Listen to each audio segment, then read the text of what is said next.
Okay, I'd like to call this meeting to order and ask the clerk to call the roll, please. Supervisor Foy? Supervisor Parks? Supervisor Long? Here. Supervisor Zaragoza? Here.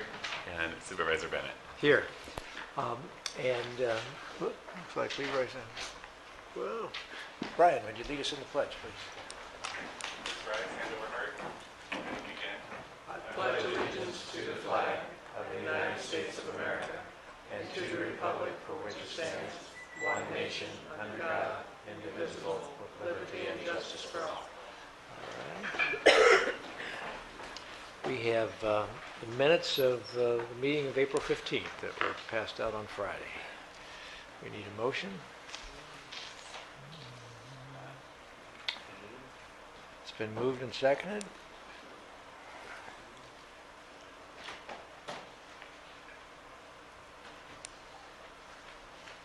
All righty, great. And I'm happy to, well, let's go ahead and do agenda review and then we'll do it. Okay, thank you, Chair Bennett. A couple items. Item 27, Resource Management Agency. Public hearing regarding proposed text amendments to the Mobile Home Park Rent Control Ordinance. We request that it be read in title only and schedule a second hearing for adoption on May 6, 2014 at 1 p.m. Item 28, Public Works Agency. Report on existing unpermitted encroachments and standards for new encroachments. 2 comment letters have been submitted by Marie Mason, which have been distributed and posted. And finally, item 38, General Services Agency, contract with Mesa Energy Systems for heating, ventilation, and air conditioning. Maintenance services request removal from the agenda. And that's it. Any other modifications to the agenda? We need a motion to accept the agenda as modified. It's been moved and seconded. We're ready to vote.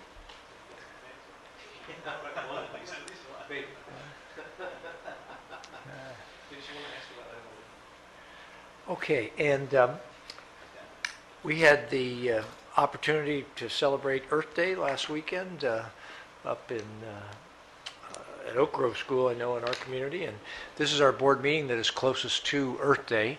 So for our moment of inspiration, we have one of the most inspirational environmental leaders in Ventura County here. Started an organization in Ojai called Ojai Greens, and they just work on positive projects, just positively trying to do things to make the Ojai Valley as green as possible in terms of all of its environmental policies. And so we're really pleased to have Deborah Pendry here. And Deborah, could you come up to the podium and grace us with some inspiration about what we all need to be working on here? I'll do my best. Thank you for having me. I really appreciate it. And my name is Deborah Pendry, and I work with the organization, the Ojai Valley Green Coalition. Our mission is to advance a sustainable and resilient Ojai Valley.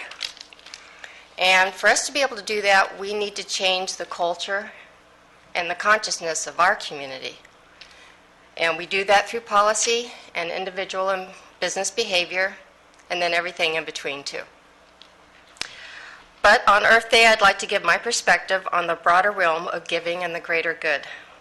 Paul Hawkins, author of Blessed Unrest, shares in his book, "A Native American taught me that the division between ecology and human rights was an artificial one. That the environmental and social justice movements address 2 sides of a single larger dilemma. The way we harm the earth affects all people, and how we treat one another is reflected in how we treat the earth.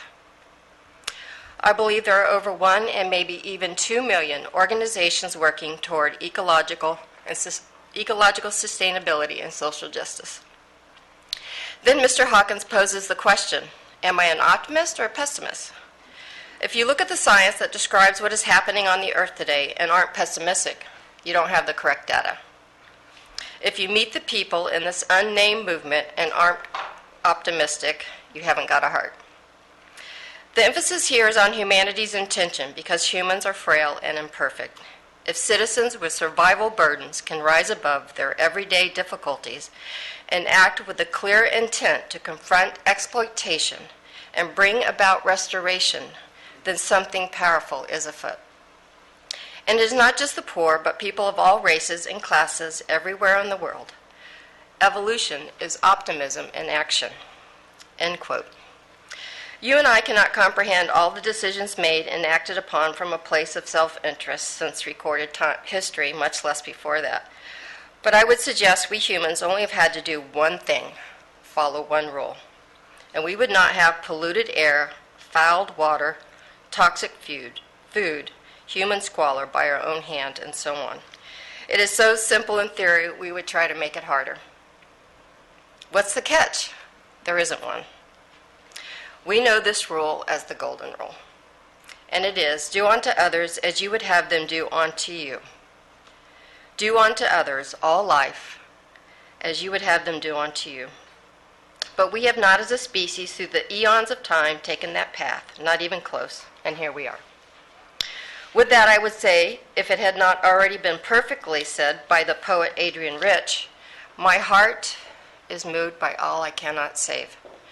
So much has been destroyed, I have cast my lot with those who, age after age, perversely, with no extraordinary power, reconstitute the earth. Our country has lots of special days, holidays where we spend more time with family and feeling grateful, days that recognize extraordinary men and women, time set aside to honor those who have given their life in the name of democracy. On this day, Earth Day, every year, April 22nd, we are asked to think about this blue and green planet that supports something we call life with finite resources. How will we make those finite resources last longer and in a condition that can continue to support life? I leave you with an ask. Do not think about if or when, but how you will give back to your community and help slow down and even prevent borrowing from our own or anyone else's children and grandchildren's future by the choices we make now. Thank you. And visit OhighValleyGreenCoalition.org. Thank you. Deborah, thank you for taking the time to come down. There are a few people in Ventura County that I think could focus on the inspirational side of this whole environmental movement like you do, and those are really good words for us. We try to start each of our meetings off with something that is really positive and inspirational, and you've done that for us today, and we really appreciate it. So keep up your good work up there. All Thank right? you. You too. Great. Thanks a lot. Okay, we are ready for our consent agenda, items 10 through 21. And I think we're going to pull item 11, aren't we, for grilling? For grilling? Yeah. Well, I think I just need to talk about item number 10. Oh, We moved Barry Fisher to a very senior role in our organization, as head of the healthcare agency. And then we would do this to him. Kathy Long would do this, put him on the Gold Coast. Is something wrong? Do we hate him that much? Just kidding. You can enjoy it with the rest of us. Do a great job. so does anybody have anything on item 11 that we should? Could I just point out another item, which Yes. is item 19? I just wanted, again, this is our hazardous material discharge summary report, and just how often we have instances where we have accidents over near our oil drilling sites. And here's one where we had crude oil and produced water that had both leaked or spilled. So I just want to bring that out just to emphasize. Just to bring it out that 70-90% of what comes out of every oil well is water. So Well- just make sure you understand that. It's not just oil. Yes, and there's also something else in that water that we may not want to speak about, but it does exist. So I just want to point that out, that it This does wasn't a have fracked well. carcinogens and others, so we need to know about that. All right. Anything else on the consent agenda? Just point out, that's why it's called the hazardous material report. Well, we're having trouble getting down to It just isn't that down to hazardous. the real business here and stuff. Well, even item 11, I think we'll make our motion. So we need a motion for the consent calendar. We have it. We're ready to vote. So now, at some point in time, we'll be down to the serious business of this county here. We have opportunity to move. Do we have any public speakers? No public speakers. And so we will move to our board comments. Supervisor Zaragoza. Be very quick. Excuse me. Just been attending regular other board meetings other than the Board of Supervisor meetings, and getting ready for our trip to D.C. with the RDP 21. It'll probably take off Sunday and come back probably Thursday. And I had a really nice holiday and Easter Sunday with the family. And as Deborah mentioned today on the Women of Inspiration, Happy Earth Day. And we celebrated Earth Day over in Oxnard at Plaza Park and over at McGrath Park. We cleaned it up, and we continue to take care of the earth. And I just want to wish everybody a happy Earth Day. That's it. You've done a great job with McGrath Park. Yeah, thank you. Supervisor Foy? I want to journn in memory of the people I'd on like this to- list. I'm sorry, I knew I'd like you to- would. I just had to wait to see if you'd do it with me. Kathy's been trying to remind me here for the longest time. I'd like to It's your favorite thing to forget. adjourn in memory of those folks. Yeah. Also, yesterday was what? Tax Freedom Day. We had to work 3 days later than last year. Americans paid 30% of their income taxes. I mean, 30% of their income in taxes. It's interesting, tax day was later than last year due to our slower economic recovery. But you know, here in California, we're special. We get an extra 9 days to pay taxes to catch up. So, yeah. So April 30th, we still got some more days till you get your money. I want to let you know that. So anyway, that's the big day. Wow, I can't believe it. Anyway, and then I just wanted to recognize that that between the two holidays, Easter and Passover, this is one of the holiest special times of our year. So hopefully everybody had a good Easter last weekend. So thank you. My comments. Supervisor Long? Yes, thank you. Good morning. I'll start out, I'll submit this list to adjourn in memory. Calling out one gentleman, Charles Wilbur Layton Jr., served in the United States in the Seabees, worked for the City of Oxnard Public Works Department for a very long time, member of the Oxnard Elks Lodge, resident of Camarillo, and also Carol Ingersoll Goldsberry, who taught in the Pleasant Valley School District for years. So in memory of them. I'm Supervisor. I just want to share I had the opportunity to work many, many years with Charlie Layton over in the City of Oxnard. He worked on the street department for years and years.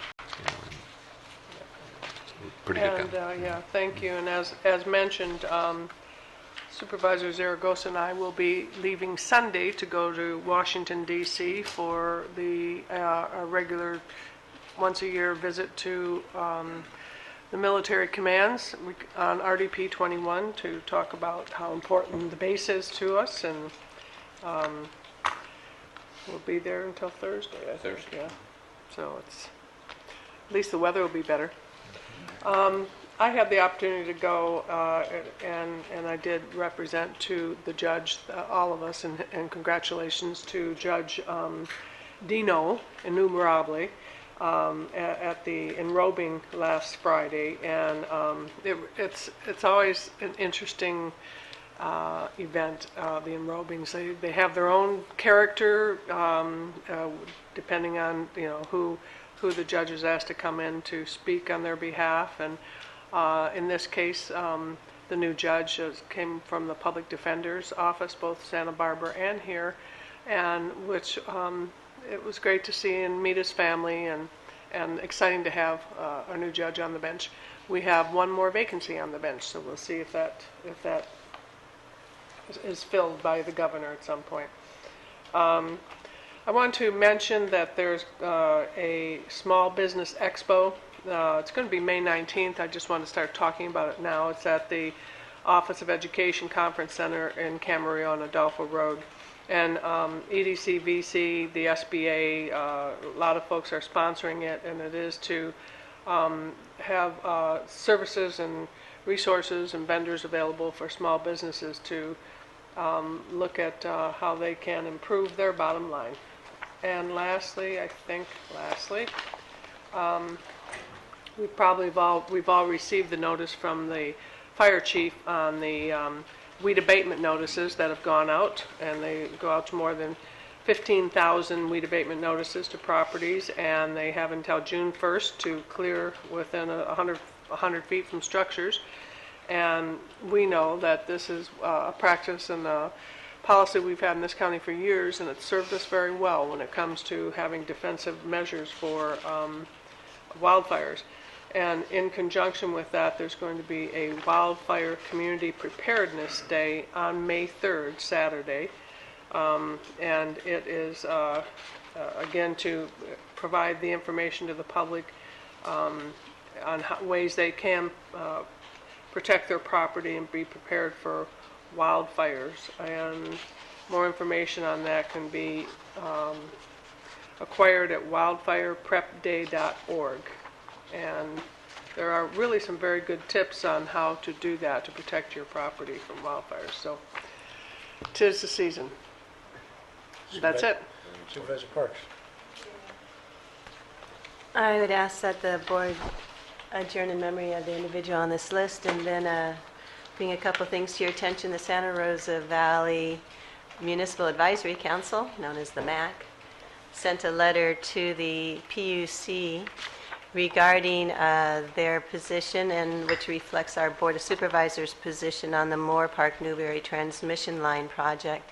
It's really an interesting CEQA case in the fact that after the PUC gave a permit to the SCE to build the lines, and the SCE went out and put in, Southern California Edison put in poles, the PUC finally listened to the residents and the county and said, you do need to do an EIR, you do need to do a CEQA document after the project had already begun. So the question then became, at what point does the CEQA document have to look at a no project alternative? Would it be the no project of moving forward from the point where they are now, or from the beginning when they planted the poles? So that's something to be decided, but we're glad that residents are able and policy leaders are able to find out the impacts before a project such as that begins.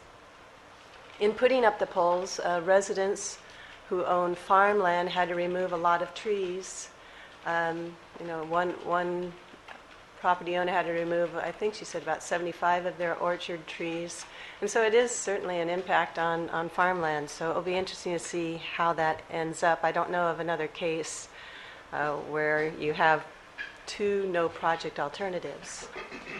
Also, I want to make sure the board has received invitations to go to the SCAG, Southern California Association of Governments Regional Conference meeting. It's their General Assembly, and SCAG represents 198 cities and 6 counties, so it's nice to go in there and see other electeds and hear some great policy discussions. And that's going to be on May 1st and 2nd.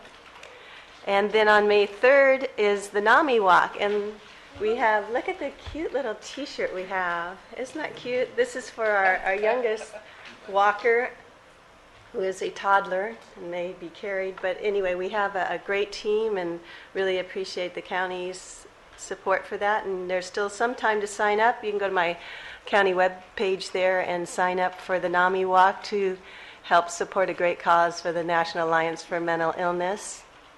And then I also want to laud both our Thousand Oaks Police Chief and our Thousand Oaks Fire Chief. Both Tim Hagel and Ted Smith are now doing Coffee with the Chiefs. So our residents out there in the Thousand Oaks area can go sit down and talk to both chiefs at the same time. And then, as we know, the Supreme Court is deciding a case, if it gets through the test that it deserves to be before the Supreme Court, on whether candidates and organizations can lie in campaigns about other candidates. And there are some states in the United States that say, no, you can't lie. And it will be interesting to see, though I don't have too much expectation that the Supreme Court would agree that people can't lie. But when you think about products, and consumers have a right to not be lied about their products, what's more important, when you think about it, than who's representing you and who is in government? And if they can be liars, we end up having liars representing us. So it'll be an interesting case. And just a little plug for honestycounts.org. We have a organization that's out there looking to help debunk the lies during campaigns. And then finally, the board may have seen the article in the Los Angeles Times. Boy, they had this beautiful shot a few months ago of a mountain lion and the Hollywood sign.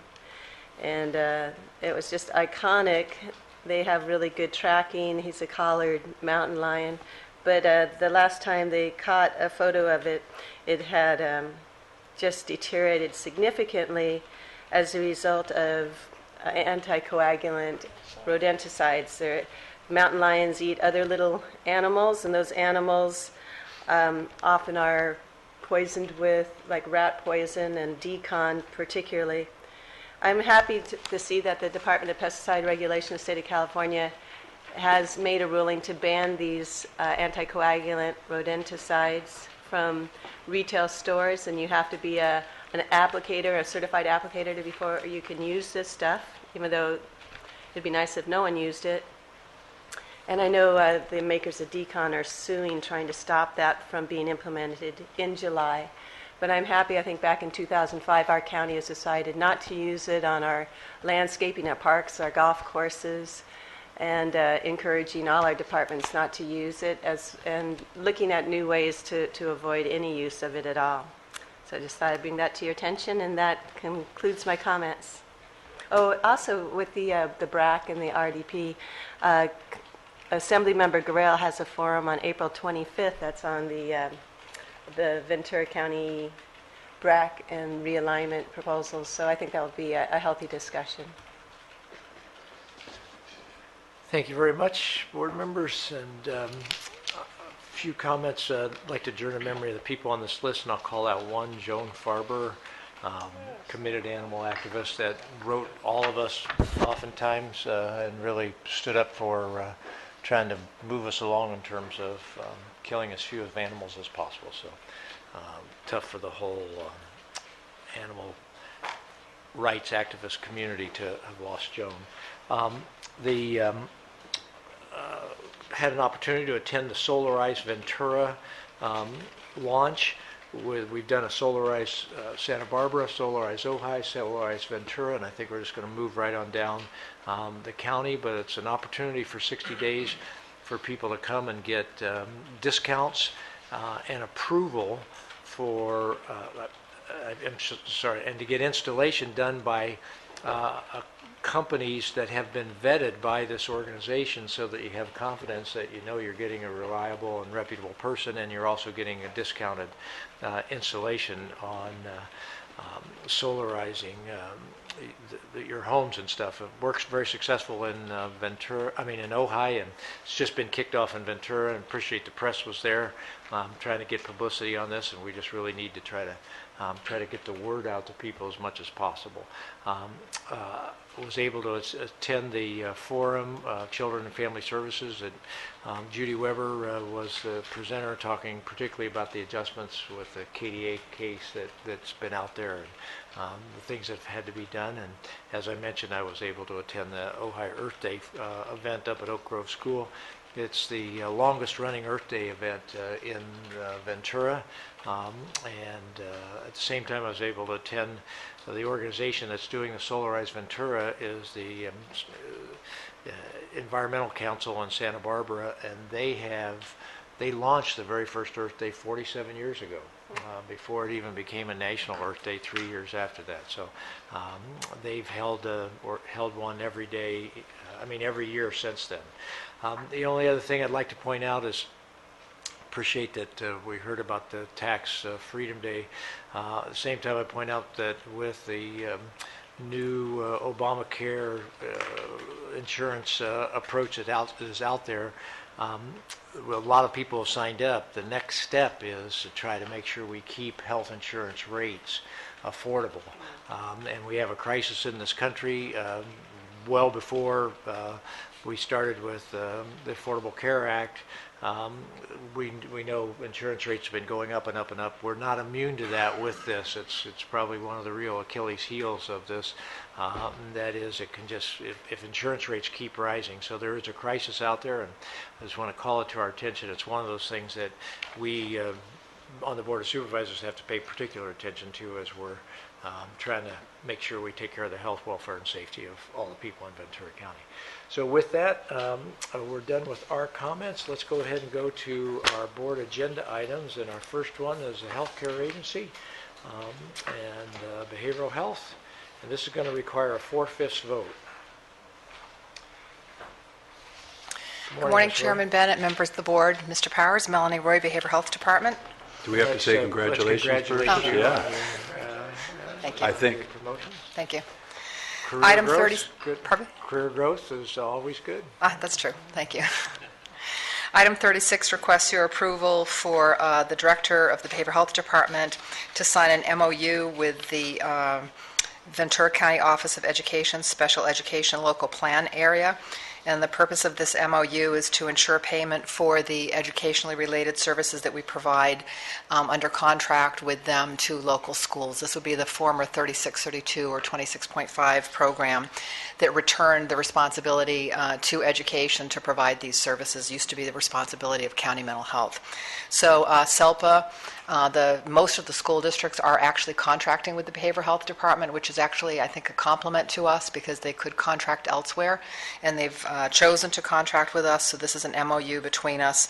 The total cost of those, or the payment that is made to us from SELPA is actually about $4 million. The remainder that brings us to the 5.7 is FFP, Federal Participation, Medi-Cal, and EPSTT.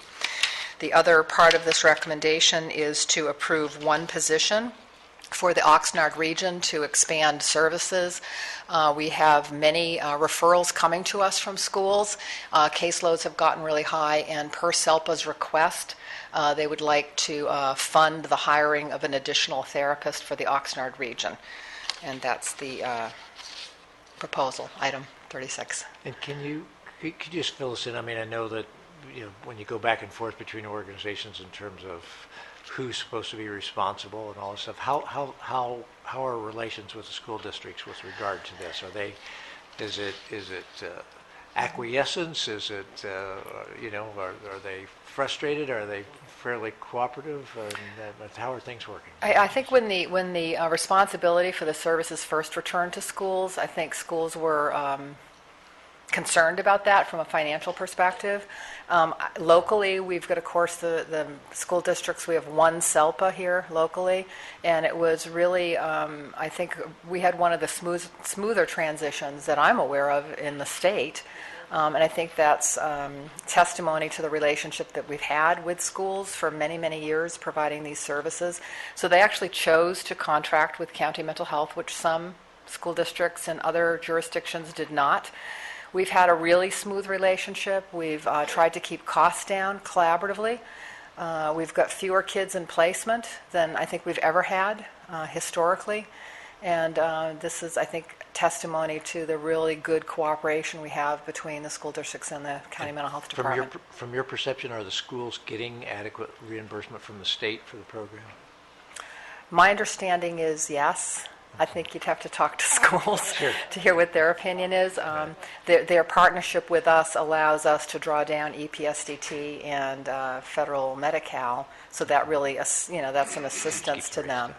And that would be for the kids who meet EPSDT criteria, and we would be serving with EPSDT anyway, so it's not county mental health funding that's being shifted over there. It's legitimate EPSDT services. So. I see Mr. Powers has popped his Yeah, light on. thank you, Chair Bennett. Just to echo that, my conversations with the school district administration, they've raved about the services and the relationship. And one of the things that happened, too, as that transition in 2011 was coming up, they partnered early with behavioral health. You spotted it, you saw it coming, and you were ready, so it was a very seamless transition, and it really could have gone a different way. So. Anything else? Congratulations. Thank you very much for Thank you. the good coordination with the school district there. We're ready to vote on this item. And again, congratulations on your Thank promotion. you. I note that the Behavioral Health Advisory Board gave her a standing ovation yesterday for her fortune of being promoted, but we'll miss her a lot there. All right, Mr. Dursey. Good morning, board members. Paul Dursey from the County Executive Office here today to request you authorize us to issue up to $160 million in our annual tax and revenue anticipation notes. and also to authorize the expenditures relating to that issuance. Generally, this time of year, we come to your board and ask for permission to issue cash flow notes that we do annually. Our plan this year is, again, to have the authorization for $160 million. We do not expect to need that much. We're probably in the $140 million range, actually. But we will be prepaying about $160 million in retirement contributions. We'll prepay $160 million. We'll be actually using about $20 million of our own cash in that process. So annual, we will come back probably May 13th for your authorization of all the documents that are required for this issuance and requesting the items before you.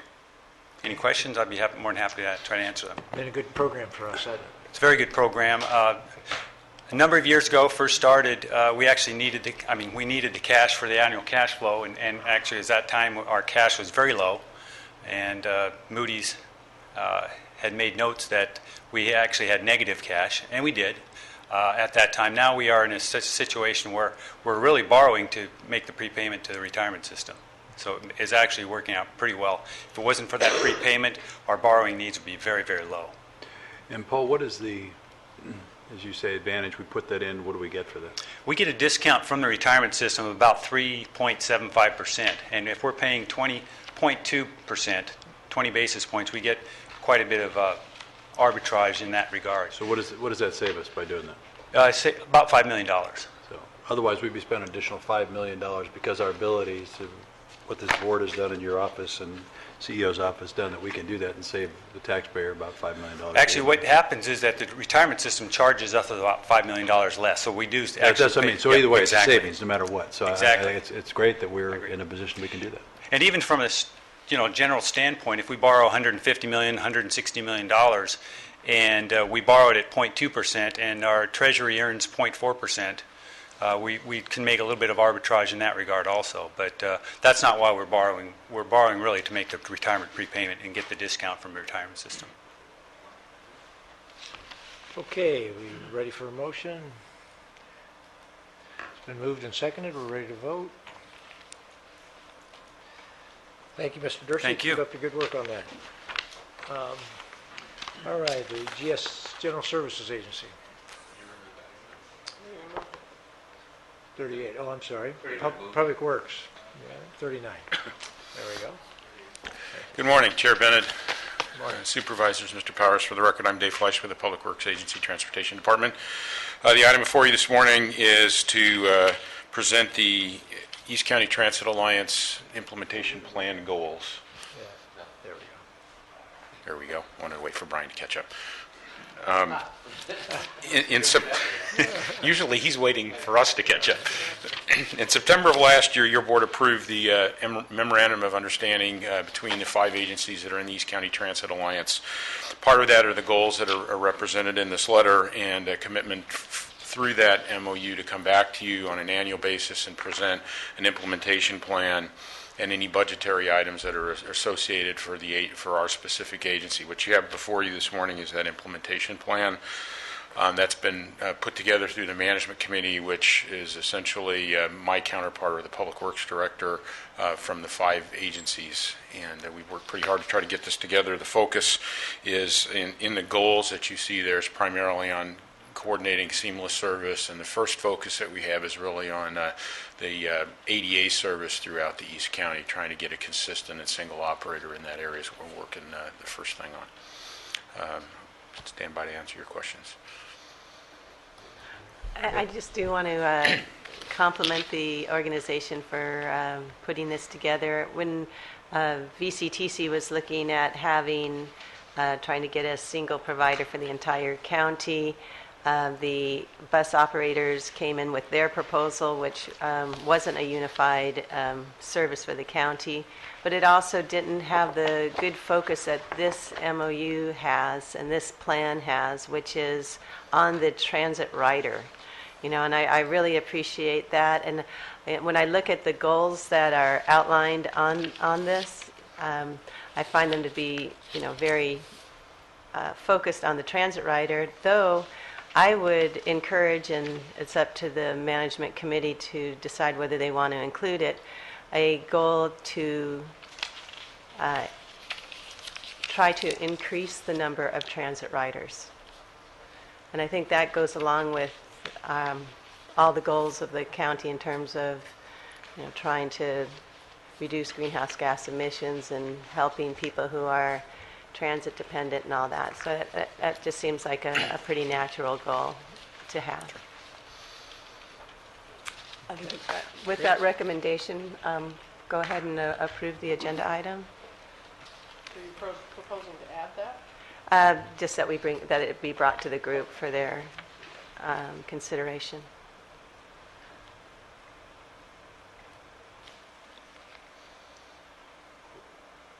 Maybe we'll be ready to vote. There we go. All right, thank you very much, Mr. Fleisch. And we have the correspondence agenda, item 40.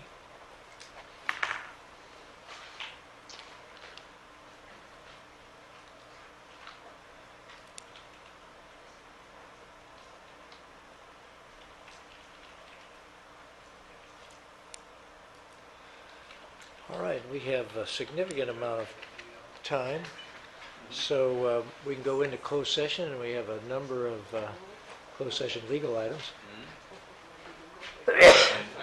Thank you. Should we alert labor negotiators, or are we? Huh?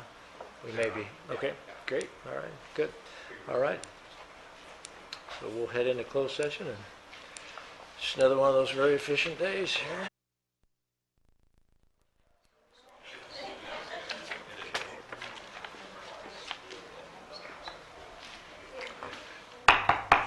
All right, I'd like to call the board back to session, and appreciate your patience while we were finishing up some closed session items there.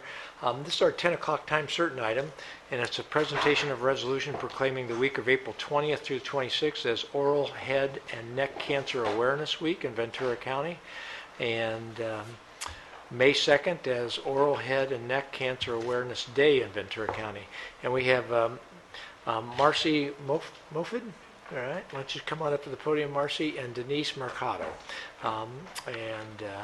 They're from the ENT clinic, and I'd like to just very quickly read a little bit of this resolution and then ask Marcy and Denise to give us any other comments about this. But this is a proclamation of the Board of Supervisors proclaiming the week of April 20th through 26th, Oral Head and Neck Cancer Awareness Week, and May 2nd, Oral Head and Neck Cancer Awareness Day. Every year, over 105,000 Americans are diagnosed with cancer of the head and neck region, including thyroid cancers. 62% of the people with oral cavity and larynx cancer will survive 5 years following their diagnosis, and 51% will survive 10 years. The 5-year survival rate for thyroid cancer is 98% overall. 66% of the time, oral cancers will be found as late as stage 3 and 4. 68% of thyroid cancers are diagnosed at an early stage. A significant number of individuals treating for these diseases encounter disability due to breathing, swallowing, speaking, physical, or vision difficulties. Increased awareness of these diseases could result in early diagnosis and treatment, and therefore lower functional disability and increase survivability rates. And therefore, it's a pleasure for the Board of Supervisors to present this proclamation and proclaim these days for you. So, Marcy and Denise, we'd like to hear from you here this morning. Thank you, Chair Bennett and Supervisors and Mr. Powers. I want to thank you again for having me here today to speak to you about something that means so very much to me and the people that I serve. I'm a physician assistant specializing in head and neck surgery. I work with two amazing and talented surgeons, Dr. Nguyen and Dr. Arman, who I will be representing today. Head and neck cancer, it's a silent cancer, it's a hidden cancer, it's a cancer that most people don't talk about. And it doesn't make the spotlight very often. We don't see the ribbons or the fundraisers or many commercials about it on TV. Nonetheless, it's a devastating and is often diagnosed in the latest stages of disease. It can make the most common and enjoyable things in life difficult or even impossible, like eating cake on your daughter's birthday, kissing your husband, smelling the roses, telling someone you love them, and as one of my patients has told me for years, he really misses eating a steak with a nice glass of wine, talking to a beautiful woman, and piloting airplanes. I heard him speak in a croaky voice for the first time in 3 years after his laryngectomy and almost cried with excitement. The challenge is this. The majority of head and neck cancer is preventable, and screening is easy, yet public awareness of this fact is lacking. This is the function of Head and Neck Cancer Awareness Week and the free screenings that we host annually. It's to educate the people of Ventura County that smoking and alcohol are the cause of more than 75% of all head and neck cancers. Most people know that smoking causes lung cancer, but the majority do not know that it can also cause tongue, throat, and mouth cancer. We talk about the common signs and symptoms of early disease and when to see a doctor to be screened. We counsel them to see a dentist every 6 months, as poor oral hygiene and dentition is a risk factor for developing mouth cancer. Dentists also routinely screen for mouth cancer at every visit. We also talk to young people about the human papilloma vaccine, or the HPV vaccine, as half of throat cancer is related to this viral infection. My request to the county supervisors is to make it easier for us to prevent, screen, and effectively diagnose and cure head and neck cancers at their earlier stages. I wish to see more resources for effective and easily accessible resources for smoking cessation. I want to do more screening events, more than just once a year, and also in the outpatient clinic as well as in homeless shelters.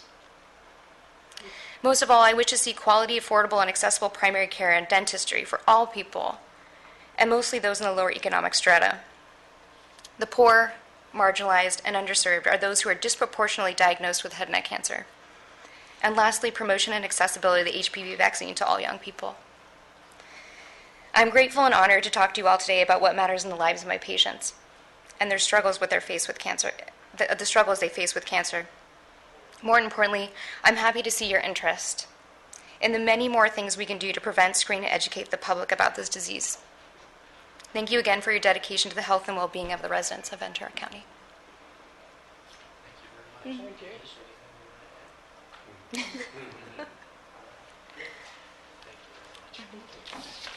Yeah, thank you.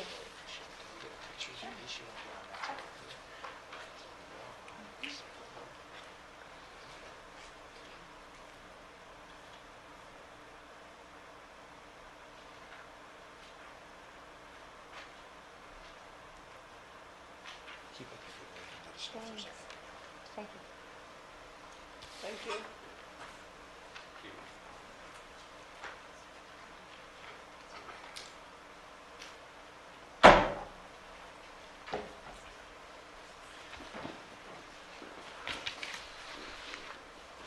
Okay, I believe it's Supervisor Parks next.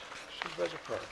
Thank you. I think I'm going to go on down to the podium and present a resolution to, we have Brian McQueenie here with the Ride on Therapeutic Horsemanship. This is their 20th anniversary, so that's great to see that they've been in operation as long as they have and the amount of people that they have assisted. So let me go on down and present this.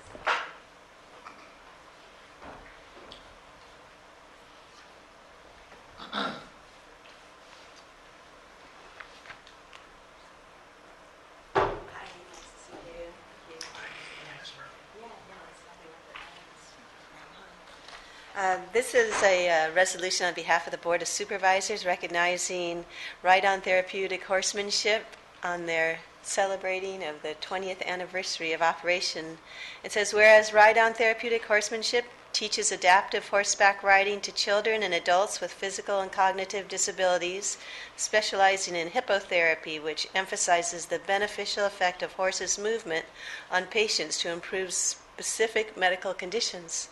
And whereas founded in 1994, Ride On has provided over 76,000 safe and effective lessons and therapy treatments throughout the past 20 years, with 8 certified riding instructors, 8 licensed therapists, a team of 30 carefully trained horses, and over 200 volunteers dedicated to healing and teaching through equine therapy. And whereas with locations in both Ventura and Los Angeles counties, Ride On serves Ventura County communities at the beautiful Conejo Valley Ranch, which is a 13-acre park site in Newberry Park that's maintained through a successful partnership with the Conejo Recreation and Park District. And whereas Ride On has partnered with the Wounded Warrior Project to improve health of post 9/11 veterans through unmounted equine facilitated growth and learning classes, as well as more traditional horseback riding lessons, which are designed to help veterans and their families cope with the psychological and physical effects of combat, including post-traumatic stress and traumatic brain injury. And then it finishes with, now therefore be it resolved that the Ventura County Board of Supervisors takes great pleasure in recognizing Ride On Therapeutic Horsemanship on the occasion of its 20th anniversary of enhancing the quality of life of children and adults with disabilities through its unique combination of equine-related therapy, recreation, and fun, and wishes it continued success in all future endeavors. We don't have a slideshow, as I understand, or a video, but if you could see the children and the adults that they work with and see the differences, and they have really documented a difference just in their ability to walk, their ability to interact, and it's remarkable. And we know with our work with autism that some people just don't relate so well with people, but animals can bring a lot of that out of them and be able to help them heal. So I want to turn the mic over to Brian and Mr. Murphy and let them tell a little bit about the program, and just thank you for the work that you do. I know you make a big difference not only in the people you serve but also in their families too. So thank you very much, and congratulations on your 20th year, and thank you for the work you do. If I could, I'll turn the microphone over to Dennis Murphy, one of our board members and a longtime Navy veteran. Yeah, thank you very much. As Brian mentioned, I'm a board member with Ride On. I'm also a vice president at Amgen, and I'm an executive sponsor of the Amgen Veterans Affinity Group. We have several hundred veterans at Amgen, but also I'm a veteran myself. I spent 24 years in the United States Navy as captain of a nuclear submarine. I've retired as a Navy captain, and as a board member of Ride On, I will be taking a very active role in trying to help build out and expand the veterans programs at Ride On. I have a pretty good network of veterans and veterans supporting organizations, and we'll be very focused on how to bring that into Ventura County and be able to use the Ride On facilities to be able to expand the veterans program. So thank you for your time, and thank you for the resolution. I want to say thank you for your service to this effort and also your 24 years of service to the country. So thank you very much. I'll just invite everyone. We do have our annual open house this coming Saturday from 10 to 2 at our Newbury Park facility. I'd love to see you or any of your staff here come to visit and see in person what it is we do. If it's okay, I'll give the clerk some information that you can look at and has a flyer for that. Again, Ride On has unique capacity in Ventura County to serve, to create these really creative partnerships. And I certainly appreciate the support of the supervisors, the county, the veterans community, and Amgen in moving forward. So thank you so much for inviting us here this morning. Thank you. Keep up the good work.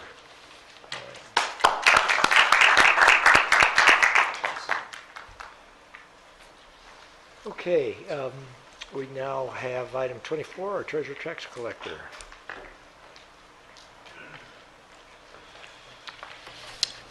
Good morning. I'm Stephen Hintz, Ventura County's treasurer tax collector. I come to you today with 3 items. The first is item 24, which is the report of investments for the month ending 31 March 2014. This is in virtually all respects what I regard as a pretty dull report. Nothing much is going on there, but there is one thing that I wanted to talk with you briefly about on Exhibit 2, which is the green and occasionally red list of transactions for the month, just to show you something that we occasionally do. On March the 5th, we sold a Federal Home Loan Mortgage Corporation multi-step agency note with a maturity date in December of 2016 that was earning us about 60 basis points, and bought on the same day, which settled a few days later, a Farmer Mac agency earning us 87.5 basis points. And that was the reason for selling the FHLMC, was to take advantage with just a slightly longer maturity date, 27 additional basis points of yield. I've said before, we're a buy and hold fund here, but occasionally there are things that you see that should not be passed up in the prudent investment and management of our stakeholders' money. This is a receive and file report. Okay. Any questions for the treasurer? We're ready for a motion. Thank you very much, Mr. Henson. We're now on to item 25. Item 25 is the annual review of the investment policy that regulates our activities with the investment pool. There are more changes than usual. Most of the red letter changes have to do with the fact that we're going to submit this, assuming you approve it, we're going to submit this to the Association of Public Treasurers for certification, which will be a formal document saying that they find our investment policy to be within their parameters. We think this would be a good thing for the pool as we go out and talk to other people, other cities, and also for you to use in your own investment work on behalf of the county. Not so much investment, but bond issuance, for example. In terms of the details that are specifically worth mentioning, we needed to adjust some of the maturity limits from years or months to numbers of days. We got ourselves into a situation where we couldn't buy some things because there were 2 or 3 days of maturity that weren't involved. We extended the amount that we could place in the joint powers authorities of CalTrust and California Asset Management Program from $15,000 to $20,000. We've watched what they do, reviewed their reports, and we think we could afford to place another $5,000 with them. And we seek to increase the allowable percentage of medium-term notes in the portfolio from 15 to 20%. This is still 10 points below the state's recommended allowable limit of 30%. But we're finding things in there. Could you review that change again one more time? It's going to... Specifically, it's listed on page 9 of the Statement of Investment Policy. Right now, the investment policy says that medium-term notes, corporate medium-term notes, can only amount to 15% of the entire pool. We're seeking to raise that to 20%. The state recommended maximum limit is 30%. I don't feel that it's necessary to go to 30%, but I would like to move from 15 to 20. Going to commercial paper slightly increases our risk, correct?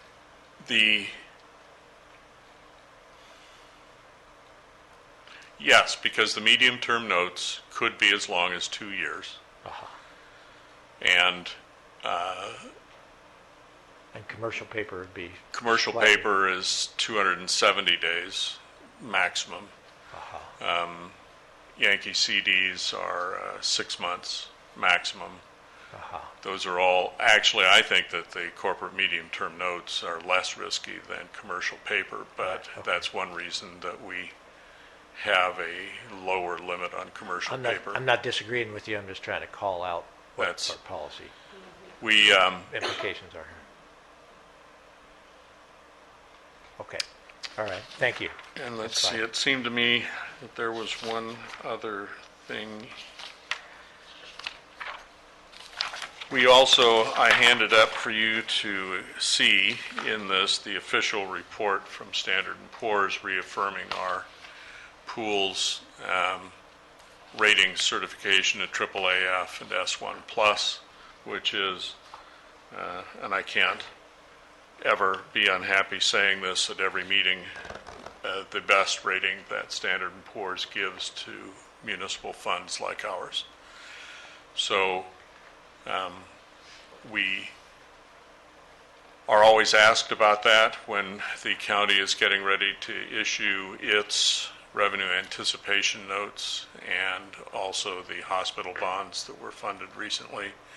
And we're proud of that, and it's a significant matter that the investment policy is as conservative as it is.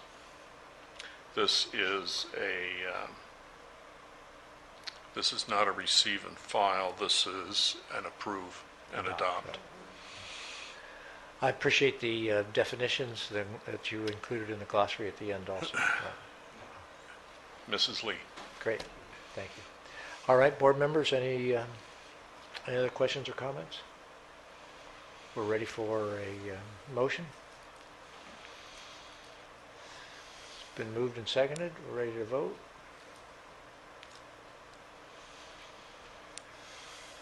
And for the hat trick in hockey, three in a row. This is the board's trust you. opportunity to see if you can make me sweat in public. It is the request to continue to delegate authority to manage the investment pool to me.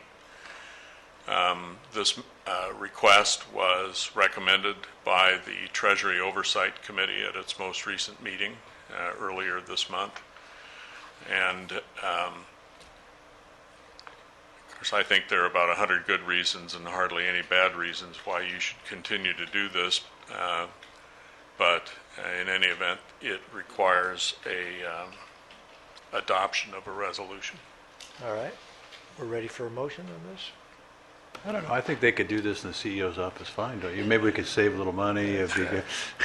When you mentioned that, Supervisor Foy at the Treasury Oversight Committee, Mr. Dursey crawled under the table to We got to avoid give him being- something to do, come on. All right, and that passes. Thank you very much, Thank you, Treasurer. Paul. So all three items are approved unanimously, 24, 25, and 26. We're now at our 10:30 time certain, and that is the text amendment on rent control, Resource Management Agency.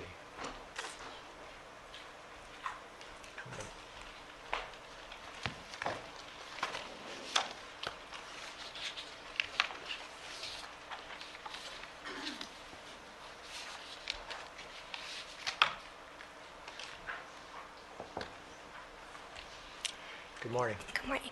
Good morning, Chair Bennett, members of the board, and Mike Powers. My name is Franca Rosengren with the Resource Management Agency Planning Division. I'm the case planner for the proposed amendments to the Ventura County Mobile Home Park Rent Control Ordinance, project number PL13-0182. I'd like to mention, I would like to start by letting you know that there has been a procedural change to this item.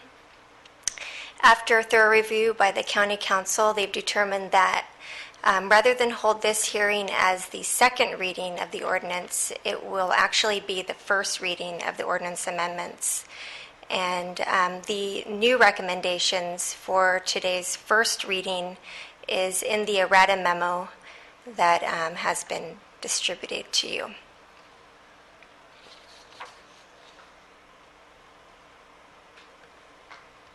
Last May, your board directed planning staff in conjunction with County Council to draft an amendment to the Ventura County Rent Control Mobile Home Ordinance to add an enforcement cost fee recovery provision of violations of this ordinance. These provisions would allow the county to recover its enforcement costs by charging violators for staff time in investigating and enforcing the regulations and conditions of the ordinance. In addition, it would also correct an existing inequity in the ordinance where currently the residents of the mobile home parks within or throughout the county of Ventura and the unincorporated areas, they are actually paying for staff time for staff to investigate non-compliance or compliance matters, which would occur in just one single park.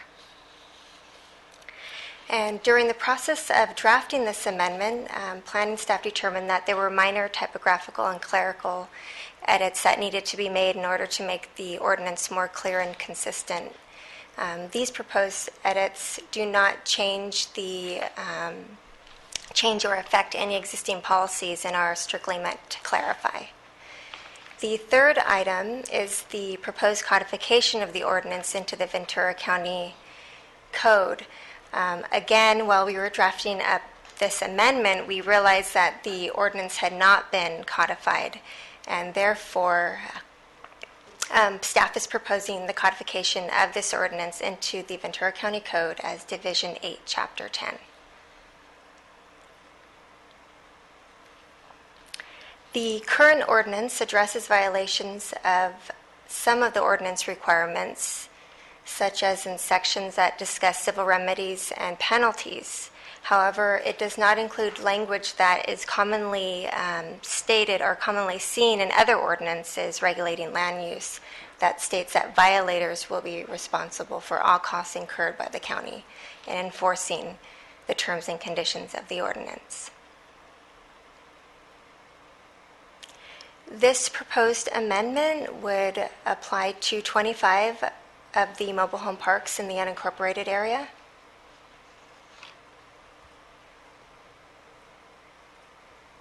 The Planning Division determined that the proposed amendment is exempt from CEQA.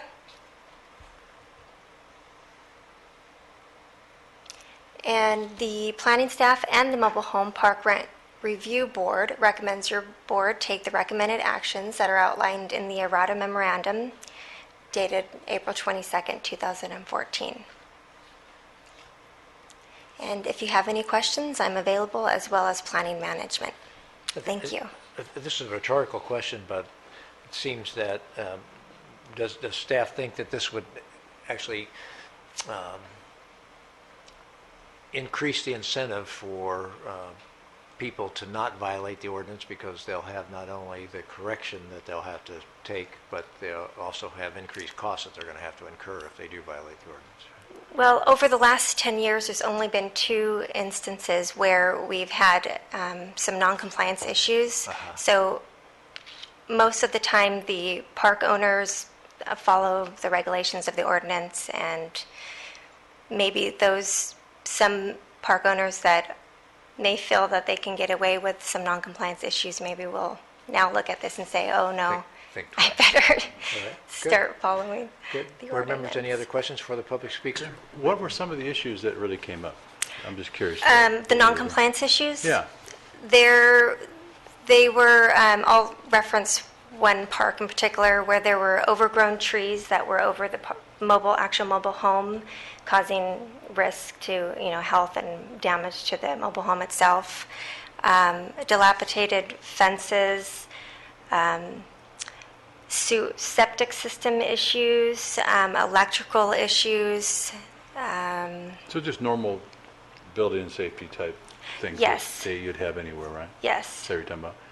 And so the whole gist of this is when you had your time, you were spreading that cost across everybody instead of the one. Spreading the cost. That's the core of most of this, right? To all tenants countywide, yes. Right.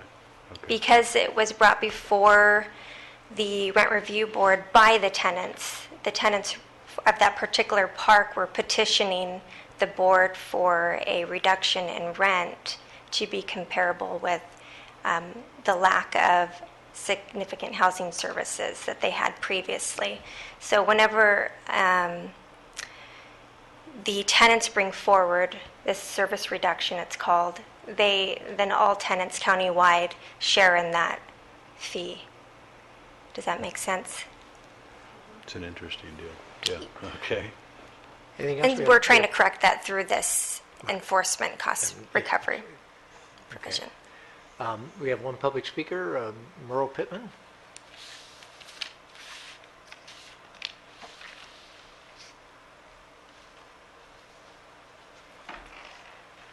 See Merle and Betty here, regulars, and also Craig from the Ventura Mobile Home, representing Ventura Mobile Home. Oh, hello. Help me with your name again? Liz Cole. Liz Cole. There we go. Thank you, Liz, for being here also. My name is Merle Pittman. I live in Ojai Villa Mobile Home Park in Ojai.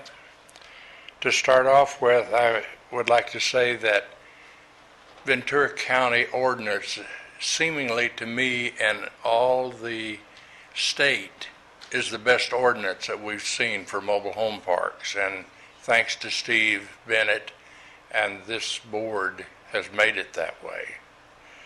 And I urge you to accept this amendment because it does help us to not get our rents doubled and quadrupled over the years. Since I've lived in mobile home park here since 1994, under this ordinance, and my mobile home rent has doubled since 1994. And it's just little charges that's put on it, like it could be 80 cents or $1.20 or $3.50 a month, just raises our base rent. And there's people that live in mobile homes that can't afford it. So we urge you to accept this. Thank you. Thank you for your testimony. That does remind me, board members, that the stock of mobile homes that we have here in Ventura County is one of the greatest forms of affordable housing that we have here in Ventura County. So, and the ordinance has certainly gone a long ways to keep that stock of housing affordable for people, and it's something I think this board has demonstrated over the years a real strong commitment to. So, happy to make a motion on this one. Yep. Supervisor Foy, did you have a question? Oh, yeah, that's the only speaker that we had. And we're ready to vote. Sir, your motion is to modify it based on the recommendations that staff submitted. The motion is to accept staff's recommendation. Thank you. Yeah. There you go. Good. Thank you. This is an ordinance of the Ventura County Board of Supervisors amending Division 8 by adding Chapter 10 to the Ventura County Ordinance Code dealing with mobile home park rent control. And we'll schedule a second read for May 6th. All right. Great. And that has been approved. Thank you. You're welcome. Thank you. Thank you for your interest. And we have people that have been real steady at the Mobile Home Rent Review Committee. So thank you. We're at our 11 o'clock item. We scheduled 30 minutes for the rent review ordinance, huh? All right. Wow. Okay. Well, we can go back in and get 20 minutes worth of work done and come back out at 11 o'clock, right? Hopefully staff is close enough to do that. Does that work for everyone?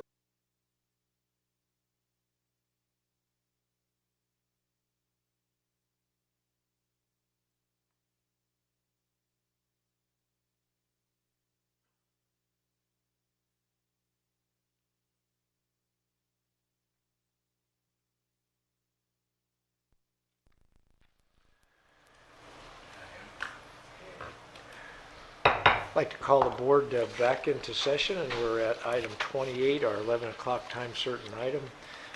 Sorry we're a little bit late. One supervisor kept us in there.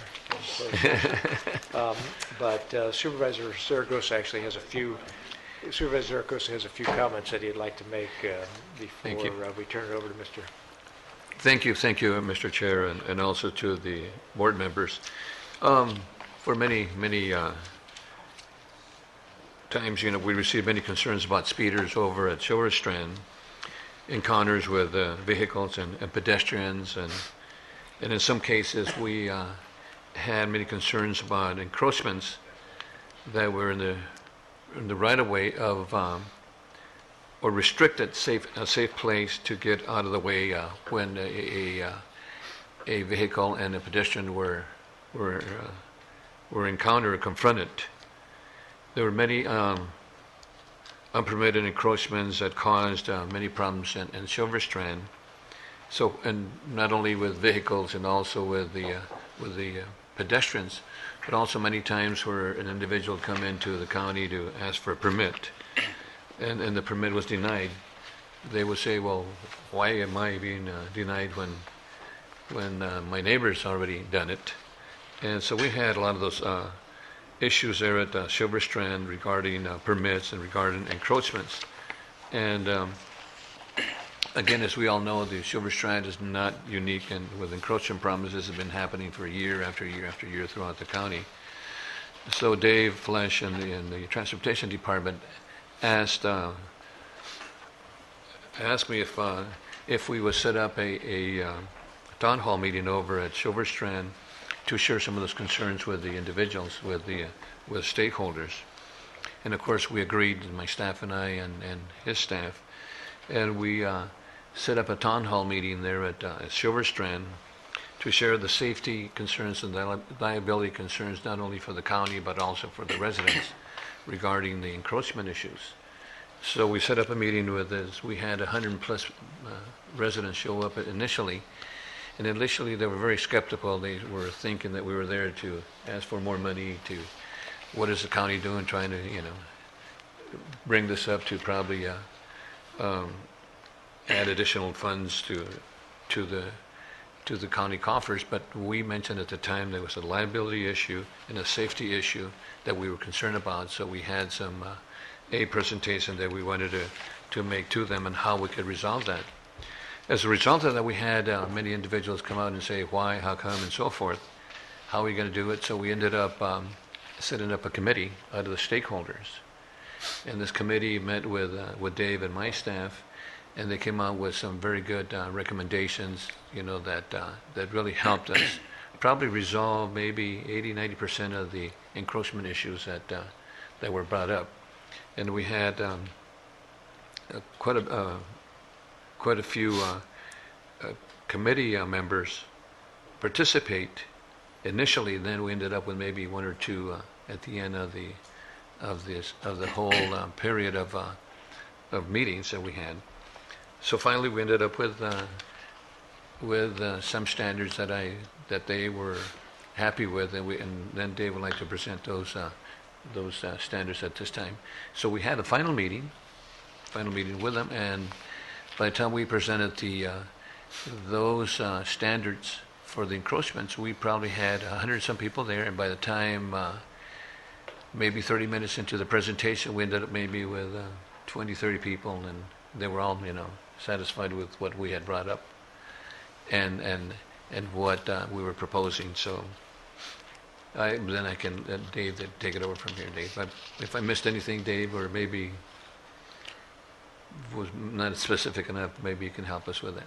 Sir, well, you gave my presentation, so I guess I'm done. Okay. Well, good morning, Chair Bennett, Supervisors, Mr. Powers. For the record, I'm Dave Fleisch with the Public Works Agency Transportation Department.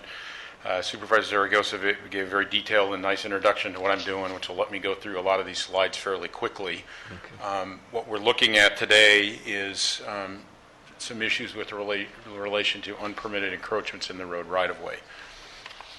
What's important for a little bit of background before we get started is just a description of a couple of things. I often get asked when we've been out with the public on this, what is an encroachment? An encroachment is, by definition, any object in, on, along, under, over, or across the road right-of-way. So, for example, a water line under the road is an encroachment. Anything that's in the road right-of-way other than the pavement itself is an encroachment. It doesn't mean that they're wrong, it's just the definition of what it is. The other thing that's sort of unique, well, not unique, but in the county, the road right-of-way is generally belongs to the county in easement, not in fee, meaning we don't actually own the underlying property. We have a perpetual easement for the use of the road purposes. But were we to return that road to the property owners, if we were to vacate a road, for example, the county doesn't sell the property and get money back because we don't own the underlying property, but the easements of the property are essentially for perpetual use of that for road purposes. That can be confusing sometimes to the property owners about why that is. There's not property tax paid on that portion that's an easement, but they are the underlying property owner. In most of the cases in the county, our right-of-way is 40 to 60 feet in width. So that's 20 to 30 feet each side of the center line. Some cases it's less than that, some more, but in general that's where we are. Work in the road right-of-way is also considered an encroachment. So someone needing to, a utility company needing to replace a valve or do something, that's an encroachment. We do a lot of filming, and I'm going to show you a couple pictures of those in the road right-of-way, and those are considered encroachments as well. Most of our encroachments are governed by the California State Street and Highway Code and our county ordinance. And for those that are related to utilities, we're also governed by the Public Utilities Code, the FCC, and both state and local franchise agreements. And there's several different types of encroachments. Primarily, the permanent encroachments are what we're addressing. And they're generally requested or created by a property owner who has some need for access to their property, either a driveway, mailbox, something like that, where they touch the road or the road right-of-way. Or what oftentimes happens is that a property owner wants to use the right-of-way that's adjacent to their property for some other purpose, decoration, parking, those sorts of things. And that's where the confusion often lies, is the property owners often think that that's their property, and so there's no need for a permit or anything that they need to do. In addition to the property owners, we also have utilities that are by law or to be allowed to be in the road right-of-way, and there's fairly strict rules for us about what we can and cannot prohibit. You may recall, as we brought our wireless telecommunications facility ordinance to you recently, there were some fairly, we were put in a pretty specific box about what we were allowed to regulate within the road right-of-way relative to communications facilities. And then again, temporary encroachments we deal with all the time, filming, special events, the Amgen bike tour, for example, or ongoing maintenance that utilities provide. These are some examples of permanent encroachments, mailboxes and driveways, and you can see a very wide variety of those. Some of those are better than others in terms of whether we would think that they were acceptable encroachments. These are utilities on the left, as you see, and that's an excavation underway for some water lines going in, as well as the overhead power lines, as you see, are encroachments as well. And then on the right-hand side, those are also permanent encroachments that have been put in by property owners. Temporary encroachments generally take two forms. They're either traffic control or some sort of maintenance, and those are the top two pictures. The bottom two are both from filming. And yes, the bear is an encroachment, sort of. But that's out in Piru. That was when they were filming the Water for Elephants movie, and they had a lot of zoo-type animals out there. And that was a picture that one of our staff caught of them walking one of the animals along the county road to get to where they needed it to be. So, as the Supervisor Zaragoza mentioned, a couple years ago, we got, in a very short period of time, through complaints, some notification of several unauthorized encroachments in the Silver Strand area.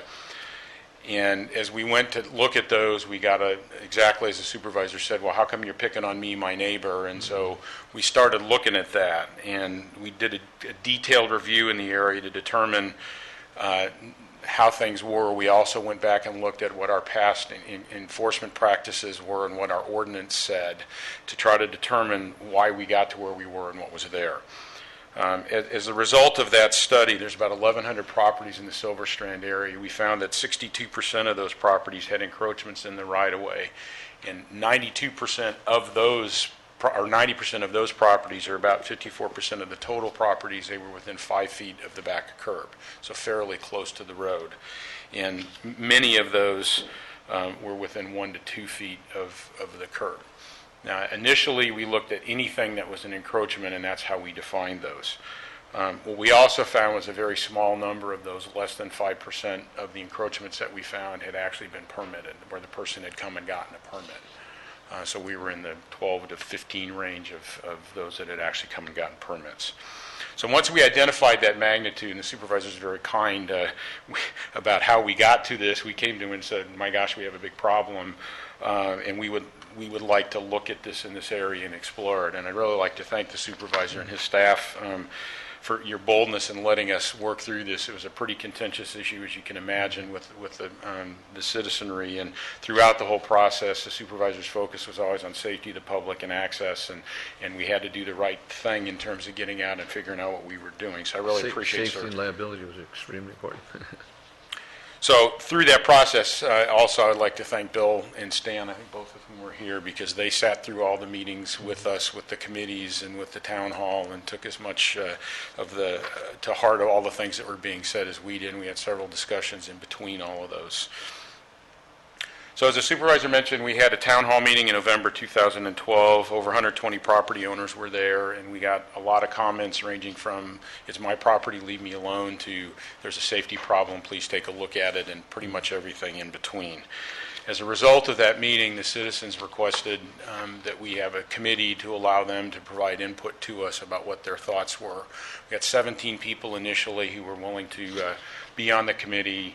Thought that was a little bit unwieldy, so working with the supervisor's office, we had 9 principals and 8 alternates, and they all were eligible to come to the meetings, but we focused with the principals. Of those, 5 of them attended 3 of the 4 committee meetings, and 3 of them didn't come at all. So we did have some issues with getting people to come, and we tried to work a schedule in the evenings that was most appropriate for most folks. In addition to those property owners who were there, we had representation from the Beach Service District, Jared Bouchard. And Jared, is here. I'd like to thank him also. He was very instrumental in speaking from encroachments from a utilities perspective of what they impact the utilities and how that was a big issue for them, and also was able to, because of the trust of the public down there with Jared and his staff, that he was able to help us communicate probably more effectively than we could on our own some of the things that we had to address. In addition, we had CHP and Fire Department representation, and also Winston Wright from RMA was there from planning, and Winston's here also, and he was very valuable in being able to talk to it from the planning perspective. Although this is road right-of-way, there's a lot of commonality between the issues we were dealing with and some of the things that planning sees. So we really tried to make this as inclusive of county staff and get all of the words and all of the ideas from people as we could. At the conclusion of the meetings, we found there were several positive things that came out of it. First of all, everybody recognized what a difficult issue it was, and also the fact that we couldn't do nothing. That county knowledge, and because of public safety and access requirements, that we had to take a look at this. We couldn't just keep ignoring the issue that we had. And it helped us build some trust through the meetings with the community that we were not there to make money, that we weren't there to try to make their life difficult, but that we were really trying to listen to what they had to say, but do that within the envelope of what our requirements were from a legal and a safety standpoint. There's a couple other issues that came up out of this. As the supervisor mentioned, we got a lot of concerns about speed and parking and things in that area, and we took that on board and have actually done a traffic calming study in that area that we're reviewing right now. We hope to get through the Beach Service District a meeting with this property owners down there probably in the May, June, July timeframe to kind of address the issues that we think we can cover that are relatively inexpensive for us to do. And that study has also led us to look at maybe being able to use some of the concepts in that study elsewhere throughout the county to deal with some of the residential speeding issues that we tend to find. Finally, I'd like to thank my staff, Anitha Ballen, who's here, and Joanne Heredia, who's not here today, and Ralph Medina, who's one of the inspectors, who spent quite a bit of time out in the field and attended all the meetings as well. And without them doing what they did, we would not have been able to work our way through. Probably the most important person in all of this to thank is our county council rep, Tom Temple, and I appreciate Tom sitting up front here. Took a lot of time for him to go through an exhaustive research and look at this whole process from the legal perspective, and then give us a detailed opinion.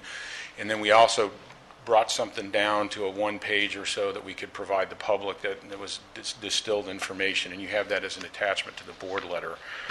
And essentially, what you see up here in the legal principles is what came out of that. So if you have any questions, I'll let Tom answer those. So once we got those legal principles, we said, okay, what do we do with the legal principles, the fact that we have this issue, and how do we move forward, recognizing that we can't just ignore this and leave it alone. So although we have the right, we as the county, by state law and our ordinance, have the right to remove all encroachments, we understood that for particularly in residential areas with low speed, low volume streets, that was neither practical nor reasonable to remove every encroachment that's there. So what we tried to do is consider as best as we could what the public's concerns were, and wrapped all of that in the public safety and public access requirements that we had. And with that, we came up with, one of the most important things also is the understanding that there's some legal liability issues for those encroachments that are going to remain, that the property owners have a responsibility from a legal liability for those as we move forward. So based upon all of that, we came up with 3 criteria, and we evaluated the encroachments in the Silver Strand area with those 3 criteria. Significant encroachments essentially are those that either need to be removed or modified before they can remain.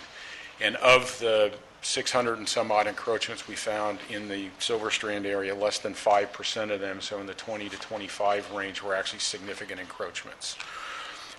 Low-risk encroachments are those that we believe can remain, but they have enough risk that we need the liability from the property owner, their acknowledgement of that. We need to officially permit those encroachments. And again, that's less than 10% of those 600 and some odd encroachments that we found. So the majority of them in the 85 to 90% range are what we would consider trivial encroachments, and that's a legal term that we apply here, and essentially those will remain as is. They won't be permitted. That doesn't mean they're legal. It doesn't mean that they're okay. It just means we've chosen to take no action on those at this time. So it's a conscious action to no action. Mr. Chair, but on the significant risk issues you had, what about, how many of those? About 25 to 30. And we've already sent letters on those, and I'm going to give you some examples in just a minute. In the Silver Strand area, yes. Yeah, so that was the biggest ones there, so. We took care of those. These are some examples of what would be called trivial encroachments, and where the red arrows are that you see on the pictures show you what they are. You may look at that split rail fence and say, well, why is that an encroachment? It's in the road right of way, even though it's perpendicular to the road and doesn't pose much of a threat. It is in the road right of way, but we considered that a trivial encroachment. Those are things, vegetation, perpendicular fences that because of the speed on the streets, because of the low volume on the streets, because the pedestrians have plenty of other places to step away should a car come down the road and they have to get out of the way, that we didn't feel there's any necessity to do anything with those. These are encroachments in the Silver Strand area with significant risk, and again, the arrows indicate to you what the encroachments are. Sometimes it's vegetation that blocks sight distance, and you'll notice all 4 of these, and most of the ones that we had that were significant are on corners, intersections where you have to be able to see before you can pull out. What is interesting to note is this particular encroachment this is a before and after picture. You see the fence there where the dog is. In the upper picture, in the lower picture, you can see the fence has been moved back about 3 feet. That movement alone provides enough sight distance around the corner from the stop bar at the stop sign that it's now okay from a sight distance perspective. So just because it's significant doesn't mean it has to be removed if it's an existing encroachment, but that allows to get that added sight distance. So we took a look throughout the county in a cursory survey. We certainly haven't done anything as detailed as we did in Silver Strand. And we have evidence of these kinds of encroachments throughout the county, and I'll talk to you about where those areas are in just a second.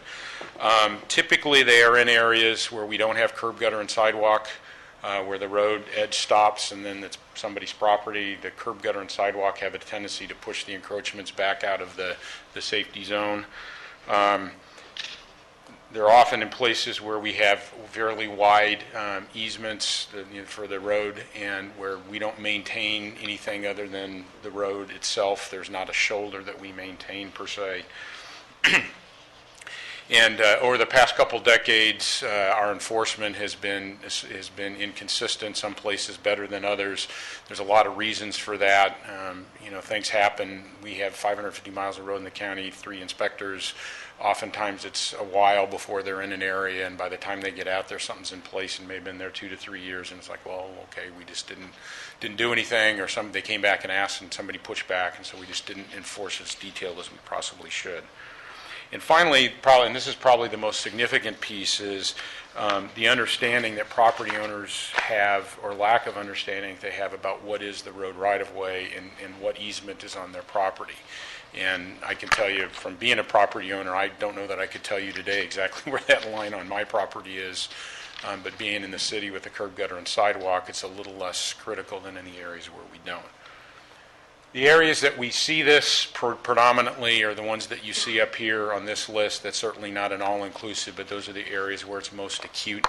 And as you'll notice, there are those in each area, each of the districts in the county that each of you supervise.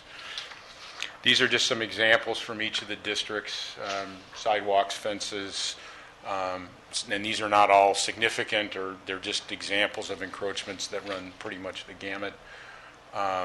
Again, fences, mailboxes. The big monument mailboxes are one of the more common things that we have. There is actually a postal service standard with what's allowed without a permit in terms of the size of the post for a mailbox, and if it's not that, then you have to come get a permit. Fences, again, as you can see, more fences and walls, a lot of vegetation. That's typically what a lot of them are in the residential areas. So just examples from each of the districts. So our suggestions, based upon this cursory countywide study we did and the Silver Strand process that we went through, would be to use this criteria for existing encroachments throughout the county, and when we encounter them, to identify whether they're significant, trivial, or low risk, and then based upon that analysis, either require them to be removed or modified, permit them, or just allow them to be. In addition, for new encroachments, those when someone comes in for a permit, we don't really have in the current ordinance anything that says what we allow in the road right-of-way.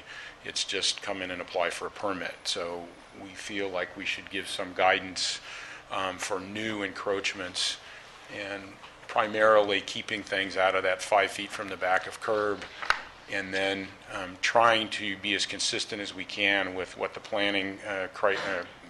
planning's regulations are with respect to wall heights and fence heights, whether it's front yard or backyard heights. And then the utilities is required by law. And just to go back, under lower risk, allowed to remain, but the property owner will have to accept liability. Correct.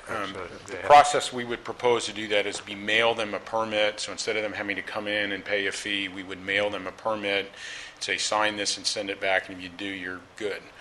Mm-hmm. If you don't, then you have to remove it. Right. Okay.